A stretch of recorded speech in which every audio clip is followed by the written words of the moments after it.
Yeah, the reason why we watching women's basketball is not just because of one person. It's because of me too, and I want y'all to realize.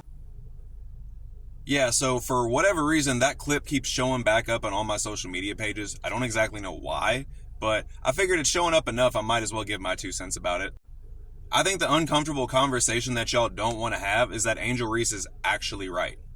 But no, honestly, hear me out. Think about it like this. You see this picture of Superman right here?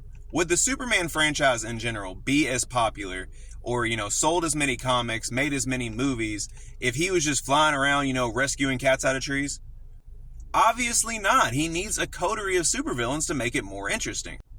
So obviously, what does that have to do with these two? Well, we'll get into that. If we go back to that NCAA tournament run, Caitlin Clark is clearly the star of the show. She is really bringing a lot of attention to women's basketball, and, a lot of people are starting to buy in that normally wouldn't have bought in before. People were just eating that up, and there's no doubt that Caitlin Clark was the star of that tournament. And of course, we get to the national championship game. The heroine of the tournament, Caitlin Clark, falls to the LSU Tigers led by Angel Reese. And of course, she hits her with the "you can't see me" that everybody saw. And of course, we saw it firsthand. The narratives began writing themselves.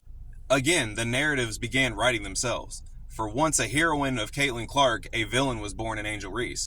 Whether that's fair or unfair to her, that is the reality of the narratives that were being written about them.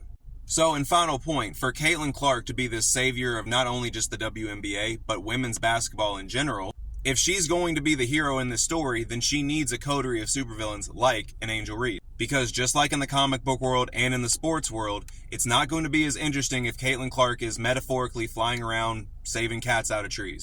But let me know what you think in the comments, and be sure to check out the latest full-length episode of the Less is More Sports podcast, available on the Less is More Sports YouTube and Spotify channel.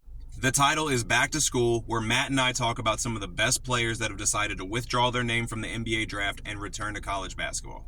Give it a listen, and as always, like and subscribe to Less is More Sports.